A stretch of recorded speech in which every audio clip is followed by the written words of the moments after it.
Morning students. Constitution पे मेरा जो लेक्चर चल रहा है उसी कड़ी में आज नेक्स्ट आर्टिकल 13 पे ये होगा। जैसा कि आप देख चुके हैं कि पिछले लेक्चर में हमने जो है फंडामेंटल राइट के आर्टिकल 12 पे 2 लेक्चर दिए थे और यहाँ आपको ये बता दें कि फंडामेंटल राइट एक्चुअली आर्टिकल 14 से स्टार्ट होता है, लेकिन आर्टिकल 12 और आर्टिकल 13 ये दोनों फंडामेंटल राइट के प्री कंडीशंस हैं। जब तक आप आर्टिकल 12 और आर्टिकल 13 को अच्छे से नहीं समझते हैं तब तक फंडामेंटल राइट से रिलेटेड जो केसेस हैं और उसकी टेक्निकलिटीज हैं उसको समझने में दिक्कत आएगी। कारण यह है कि फंडामेंटल राइट्स किसके अगेंस्ट है? स्टेट के अगेंस्ट। और स्टेट की डेफिनेशन क्या है? आर्टिकल 12 में दी गई है। लेकिन आर्टिकल 12 में जैसा कि मैंने पहले बताया कि अदर अथॉरिटीज की डेफिनेशन नहीं दी गई है, तो एक लंबा चौड़ा केस स्टडी उस पर किया गया और तब जाकर सेटल्ड हुआ कि अदर अथॉरिटीज का अर्थ क्या है। हालांकि ये अभी भी एग्जॉस्टिव नहीं है और कल के दिन कोई नया जजमेंट भी आ सकता है जिससे कि अदर अथॉरिटीज की जो डेफिनेशन सुप्रीम कोर्ट ने एस्टेब्लिश की है वो और एनहांस हो जाए। तो इसी कड़ी में आज हम बात करते हैं आर्टिकल 13 की। आर्टिकल 13 के 2 मेन क्लॉज है। एक तो जस्टिफिएबिलिटी ऑफ द फंडामेंटल राइट्स, और फिर इसी से निकलता हुआ 3 छोटा छोटा टॉपिक है। डॉक्ट्रिन ऑफ एक्लिप्स या आच्छादन का सिद्धांत, doctrine of survivability, waiver of fundamental right. तो आज हम इन चारों चीजों को जितना पॉसिबल है देख सकेंगे। नेक्स्ट स्लाइड में आप देखें कि इसको एक ग्राफिक के माध्यम से दिखाया गया है कि आर्टिकल 13 के 4 सब क्लॉजेज हैं। ये पहला, दूसरा, तीसरा और चौथा, और फिर जो तीसरा सब क्लॉज है उसमें 2 उसके फर्दर डिवाइडेशन किया गया है जिसमें लॉ इन फोर्स और लॉ को डिफाइन किया गया है कि ये क्या चीज है। तो जो सबसे ज्यादा डिस्कशन वाले पॉइंट हैं वो है आर्टिकल 13 के सब क्लॉज 1 और सब क्लॉज 2। इसका नेक्स्ट हिंदी वर्जन भी आप देख सकते हैं। यहाँ पर सेम चीज है, वो हिंदी वर्जन में लिखा गया और बाकी की स्लाइड्स तो डुअल लैंग्वेज में है ही। तो अब हम इसके डिटेल में चलते हैं कि आर्टिकल 13 क्या कहता है, 13 की चारों सब क्लॉज क्या कहते हैं। वैसे यहां पर आप देख सकते हैं कि आर्टिकल 13 सब क्लॉज 1 ये कहता है कि इस संविधान के प्रारंभ से ठीक पहले जो भी मूल अधिकारों से असंगत या अल्पीकरण करने वाली विधियां, मूल अधिकारों से असंगत या उनका अल्पीकरण करने वाली विधियां नंबर 1 इस संविधान से के प्रारंभ से ठीक पहले भारत के राज्य क्षेत्र में प्रवृत्त सभी विधियां उस मात्रा तक शून्य होंगी जिस तक वे इस भाग के प्रावधानों से असंगत है। इसका अर्थ क्या है? संविधान लागू हुआ 26 जनवरी 1950 से, और इस तिथि से पहले भारत में बहुत सारे कानून लागू थे जो अंग्रेजों के द्वारा बनाए गए थे। खासतौर से गवर्नमेंट ऑफ इंडिया एक्ट 1935 का जो ड्राफ्ट था वो एक तरह से कॉन्स्टिट्यूशन का ब्लूप्रिंट कहा जाता है, और दूसरी भी कई सारी विधियां जो अंग्रेजों ने बनाई थी वो भारत में लागू था। लेकिन 26 जनवरी 1950 में जब संविधान बन के लागू हुआ और खास तौर से उसके पार्ट 3 में आर्टिकल 12 से लेकर आर्टिकल 35 तक जो फंडामेंटल राइट दिए गए, तो बहुत सारी ऐसी विधियां जो पूर्व में चल रही थी वो फंडामेंटल राइट से कंट्राडिक्शन में आ गई। अब ऐसे कंडीशन में क्या किया जाए? अगर उस विधियों को चालू करने रहने देते हैं तो फंडामेंटल राइट नहीं मिलता है, और अगर फंडामेंटल राइट को देना है तो उन विधियों को म्यूट करना होगा। तो इस कारण से आर्टिकल 13 सब क्लॉज 1 में ये व्यवस्था दी गई कि संविधान के लागू होने से ठीक पहले जो भी विधियां संविधान के फंडामेंटल राइट या उसके किसी भी प्रावधान से असंगत हैं, वहां पर वो शून्य समझी जाएगी, शून्य होंगी या जिस मात्रा तक शून्य होगी। यहां एक दो वर्ड है जिसका बाद में सुप्रीम कोर्ट ने इंटरप्रिटेशन किया है कि सभी विधियां उस मात्रा तक शून्य होंगी, ठीक है ना।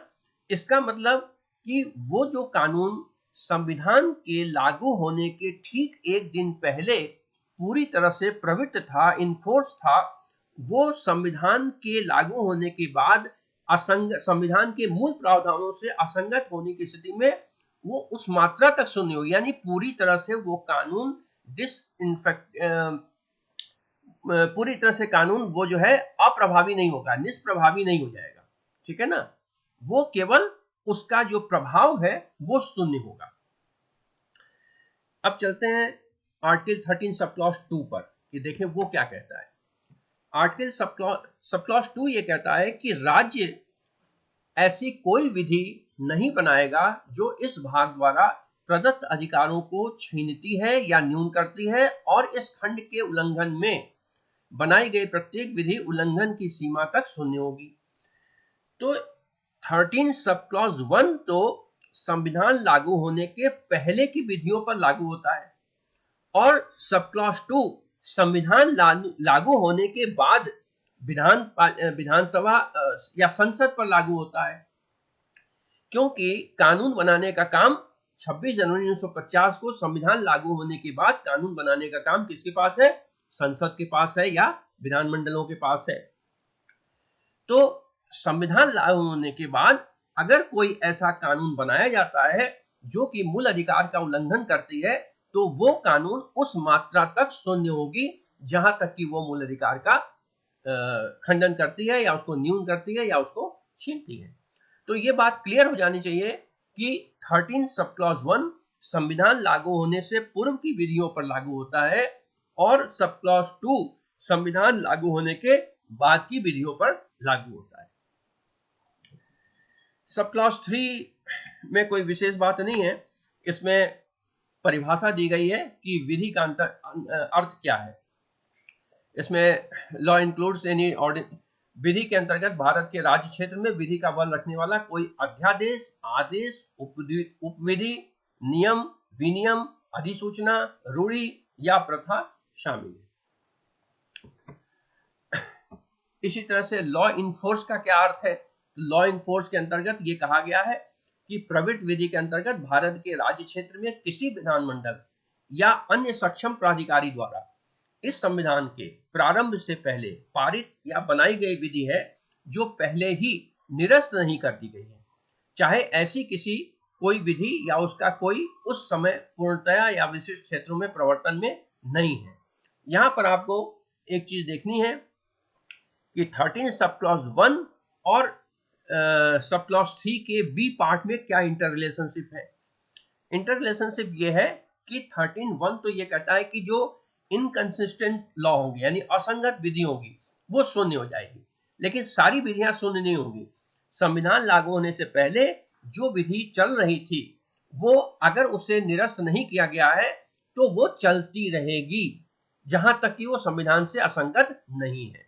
इस कारण से आप देखेंगे एलएलबी फर्स्ट ईयर में भी आपने बहुत सारे कानून पढ़े होंगे, आईपीसी है, कॉन्ट्रैक्ट है, ट्रांसफर ऑफ प्रॉपर्टी है, ये बहुत सारे ऐसे कानून हैं जो कि 26 जनवरी 1950 से पूर्व बनाए गए थे, लेकिन चूंकि उस कानूनों के प्रावधानों में संविधान से असंगत कोई बात नहीं थी, इसलिए उसको चलते रहने हेतु इस सब क्लॉज 3 के बी पार्ट के द्वारा उसको अनुमति दे दी गई या उसको इफेक्टिव कर दिया गया।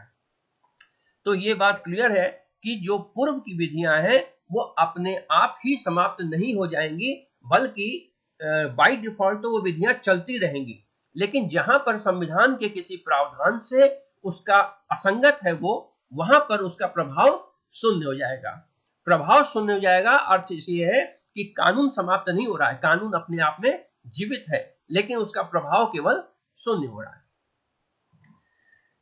सब क्लॉज 4 में एक बात दी गई है कि 368 के अंतर्गत इस संविधान में किसी संशोधन को लागू नहीं होगी। तो इसके बारे में जब 368 अमेंडमेंट शायद फर्स्ट ईयर में पढ़ाया गया होगा, और नहीं तो फिर एक बार देख लेंगे। इसमें अमेंडमेंट के थ्रू ये लाया गया था, 368 के अंतर्गत अमेंडमेंट आया, तो पहले ही संशोधन में ये सवाल उठा कि ये जो संशोधन है वो फंडामेंटल राइट को न्यून करती है या उल्लंघन करती है, और इस पर केस चला। कई सारे केसेस हैं, आपने पहले भी पढ़ा होगा। आईसी गोलकनाथ का केस है, शंकरी प्रसाद का केस है, केशवानंद भारती का केस है, और उसी क्रम में एक संशोधन लाया गया 42nd अमेंडमेंट, और उसके माध्यम से जोड़ दिया गया कि 368 के अंतर्गत कोई संशोधन अधिनियम लाया जाता है, अमेंडमेंट एक्ट लाया जाता है, तो वो अमेंडमेंट एक्ट जो 13 सब क्लॉज 3 के ए में बताया गया है उसमें लागू उसके अंतर्गत नहीं आएगा, यानी विधि के अंतर्गत नहीं आएगा।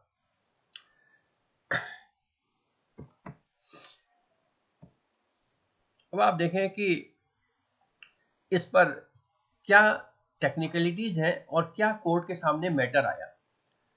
तो अनुच्छेद 14 ये इंटरप्रिटेशन दिया गया है, जो कि इसके बारे में लीगल ल्यूरेट्स ने अपने अपने कमेंट्स दिए हैं कि आर्टिकल 13 है क्या। एक्चुअली आर्टिकल 13 एक प्रमुख प्रावधान है, क्योंकि यह मौलिक अधिकारों की सुरक्षा प्रदान करता है और उन्हें न्याय संगत बनाता है, जस्टिसिएबिलिटी की बात करता है, ठीक है।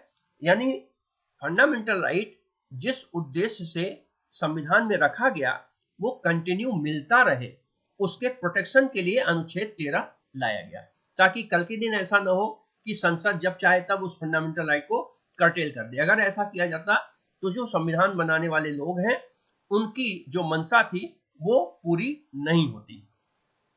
और जैसा कि देखते हैं कई बार सरकार अपने हिसाब से चाहती है कि फंडामेंटल राइट को कर्टेल किया जा सके, लेकिन सुप्रीम कोर्ट उसकी देखरेख करती है, और जो जिन आधारों पर उस पर रोक लगाई जा सकती है केवल उन्हीं आधारों पर रोक अनुमत होता है, और उससे इतर अगर कोई विधि बनाई जाती है तो उससे सुप्रीम कोर्ट अनकॉन्स्टिट्यूशनल डिक्लेयर कर देता है। तो इसलिए जो पार्ट 3 में फंडामेंटल राइट दिया गया है उसके प्रोटेक्शन के लिए आर्टिकल 13 का बहुत ज्यादा इंपॉर्टेंट है। अब इसका इफेक्ट क्या है? अनुच्छेद 13 का प्रभाव यह है कि मौलिक अधिकारों को विधायिका द्वारा कानून बनाकर या प्रशासनिक कार्रवाई के द्वारा उल्लंघन नहीं किया जा सकता।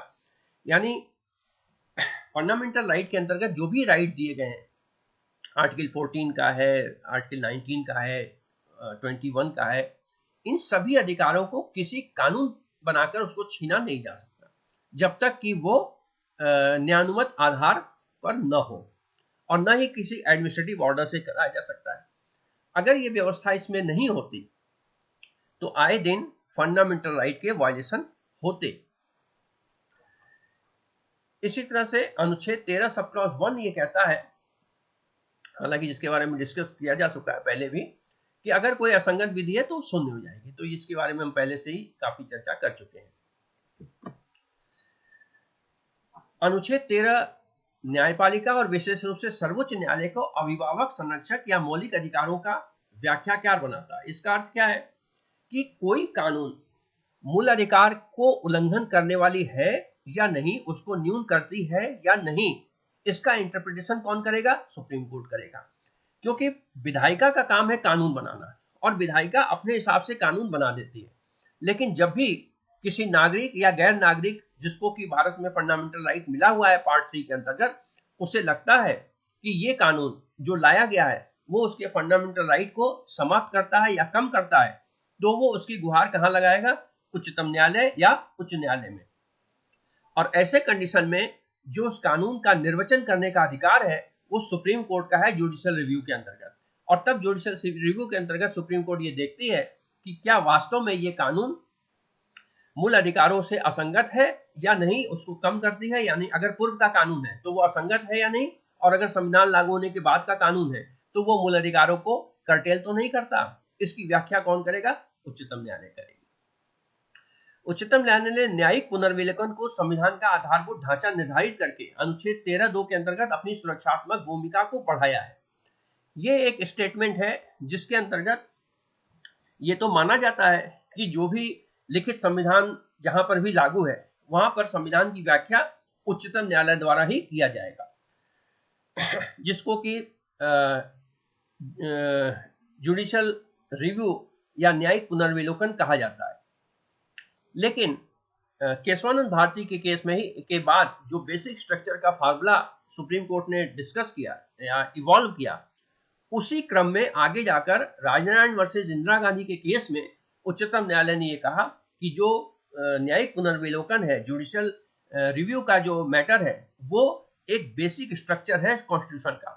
तो इस तरह से सुप्रीम कोर्ट ने अपनी जो जुडिशियल रिव्यू का जो पावर था, न्यायिक पुनर्विलोकन का पावर था, उसकी सुरक्षा बढ़ा ली, उसको काफी इंपॉर्टेंट रोल दे दिया इस तरह से।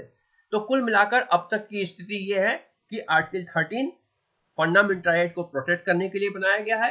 आर्टिकल 13 सब क्लॉज 1 के अंतर्गत पहले की विधियां जो संविधान के फंडामेंटल राइट के प्रोविजन से असंगत है वो शून्य हो जाएंगी, और संविधान लागू होने के बाद की बनाई गई विधियां अगर मूल अधिकार को कम करती हैं या उसको समाप्त करती हैं तो उसे उच्चतम न्यायालय गैर संवैधानिक घोषित कर सकता है। और ये सुप्रीम कोर्ट अपने न्यायिक पुनर्विलोकन का जो अधिकार है, उसका रिव्यू, जुडिशियल रिव्यू का अधिकार है उसका, उसके अंतर्गत रहते हुए करेगी। एक बड़ा रोचक मामला जस्टिस खन्ना ने डिसाइड किया। केशवानंद भारती के मामले में ही एक स्टेटमेंट आया था, जैसा कि मैंने पहले बताया कि केशवानंद भारती के केस में बेसिक स्ट्रक्चर का एक कंसेप्ट आया, और उस कंसेप्ट में कई जजेस ने अलग अलग राइटिंग लिखे। इससे पहले लिखा हुआ है ऊपर कि न्यायिक पुनर्विलोकन के संरक्षक का मौलिक अधिकार के संरक्षण के साथ साथ महत्वपूर्ण और अंतर संबंध है। इसका मतलब यह है कि अगर न्यायिक पुनर्विलोकन का अधिकार समाप्त हो जाता तो फंडामेंटल राइट के प्रोटेक्शन के लिए सुप्रीम कोर्ट कमजोर पड़ जाती। तो फंडामेंटल राइट का प्रोटेक्शन और मजबूत हो, इसके लिए ज्यादा जरूरी यह है कि उच्चतम न्यायालय को न्यायिक पुनर्विलोकन का वाइड पावर हो, और वो आर्टिकल 142 के अंतर्गत सुप्रीम कोर्ट ने लगातार उसको अपने को बढ़ाया है। तो इसी क्रम में जस्टिस खन्ना ने केशवानंद भारती के मामले में एक स्टेटमेंट लिखा जजमेंट में, वैसे जजमेंट काफी बड़े होते हैं, एक स्टेटमेंट लिखा कि जब तक संविधान में कुछ मौलिक अधिकार मौजूद है और इसका एक हिस्सा है, न्यायिक समीक्षा की दृष्टि की शक्ति का उपयोग इस दृष्टि से किया जाना चाहिए कि उन अधिकारों की गारंटी का उल्लंघन नहीं हो। न्यायिक समीक्षा इस प्रकार हमारी संवैधानिक प्रणाली का एक अंग बन गई है। यानी जो भी कानून हो, जब कोई प्रश्नगत कानून सुप्रीम कोर्ट के सामने आए और उस कानून को चुनौती इस आधार पर दी गई है कि वो मूल अधिकार का उल्लंघन करती है, तो सुप्रीम कोर्ट को हमेशा मूल अधिकार को प्राइमरी माना जाना चाहिए। यानी मूल अधिकार किसी भी स्थिति में कम या समाप्त नहीं होना चाहिए, और ऐसा करने के लिए जो न्यायिक समीक्षा है, जुडिशियल रिव्यू का जो पावर है उच्चतम न्यायालय का, ये बहुत ही आवश्यक है। और इसी विचार के कारण बाद में इस केस में तो नहीं कहा गया था, केशवानंद भारती के केस में तो नहीं कहा गया था, इसमें 10 बेसिक स्ट्रक्चर गिनाए गए थे अलग अलग।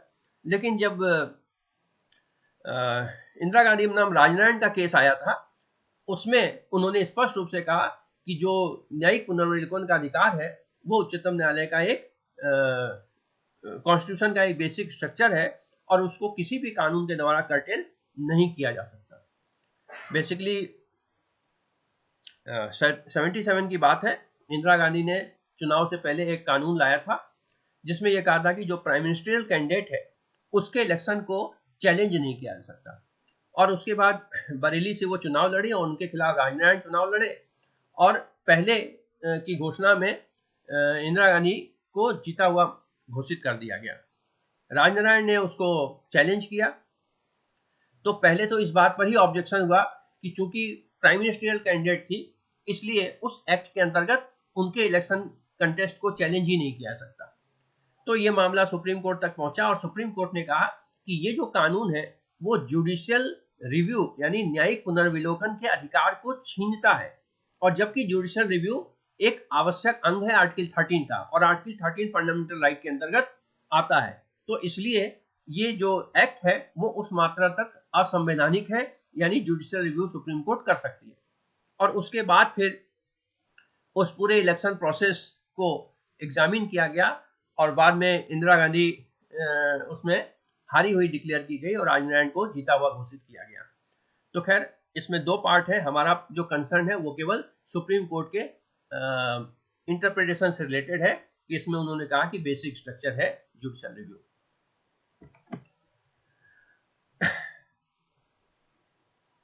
एक अब इसके बाद आता है कि जो डॉक्ट्रिन ऑफ एक्लिप्स है वो क्या चीज है। तो आज का लगभग 20 मिनट से ऊपर का लेक्चर हो गया है, तो इसको आच्छादन का सिद्धांत और इसके अलावा डॉक्ट्रिन ऑफ सेवर्बिलिटी वगैरह हम नेक्स्ट लेक्चर में डिस्कस करेंगे। आज यहीं पर समाप्त करते हैं। आज आर्टिकल 13 और उसका क्या रूप है और सुप्रीम कोर्ट का जुडिशियल रिव्यू का क्या पावर है, इतने तक में इसको समाप्त करते हैं। इसके बाद के नेक्स्ट लेक्चर में, कल के लेक्चर में, doctrine of severability, doctrine of eclipse, इन सब चीज़ों को देखेंगे। Okay, thanks, all the best.